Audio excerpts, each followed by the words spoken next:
And while all the politics around the markets and who owns them was centre stage, the markets themselves ground on remorselessly. With the latest news from them, it's over to Jayne Edwards. Thanks, Alan. Uncertainty over oil prices and the potential US government shutdown led Wall Street lower on Friday afternoon. All of the indices closed weaker as investors chose to wait on the sidelines. Friday's trade went on as politicians in Washington tried to negotiate a last-minute budget deal to avoid laying off public servants and shutting services. They succeeded just an hour before the midnight deadline, meaning financial markets will begin next week's trade with added confidence. On commodity markets, oil surged to fresh two-year highs, over $113 a barrel, and gold hit a new record, while the US dollar lost ground, boosting the Aussie dollar even further.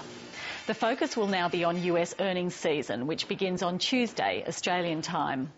Across the week, the US market took a breath, while the UK, Europe and Japan added 1%, and Australia had another bumper week. With all the details on that, here's Marcus Padley. Well, the market's up 10.4% since the low on the 17th of March, and we've recovered everything we lost since the unrest in the Middle East started and since the earthquake in Japan. And it's left us within a whisker of the all-time high since the GFC. The RBA left rates on hold this week. The Aussie dollar hit an all-time high, so did the gold price. We also saw the resources outperform despite the Chinese interest rate rise, which was interpreted by some as a prudent measure likely to prolong the Chinese growth story rather than halt it. BHP had a good week, a busy week for shareholders tendering their shares into the off-market buyback. And the banks had a good week. They've got a results season coming up at the end of the month, although Bank of Queensland have results next Thursday. The copper sector had a lovely week thanks to the bid for Equinox from China Minmetals worth $6.3 billion. And the iron ore sector had a pretty good week as well, as Grange Resources negotiated a retrospective pricing mechanism for iron ore with their Japanese customers, which basically implied a move to spot pricing, which was welcomed by the whole sector. Of course, it's good whilst the price is going up.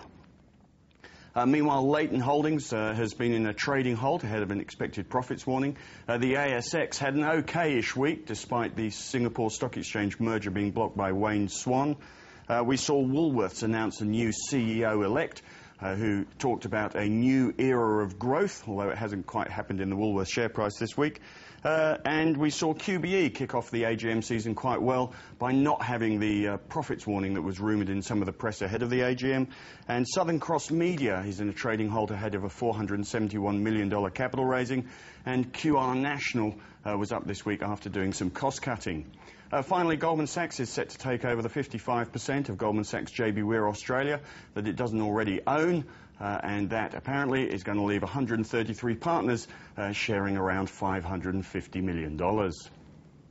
Winner of the week this week is Linus Corporation, up 12% after the FIRB approved an investment by the Japanese distributor they recently did a deal with.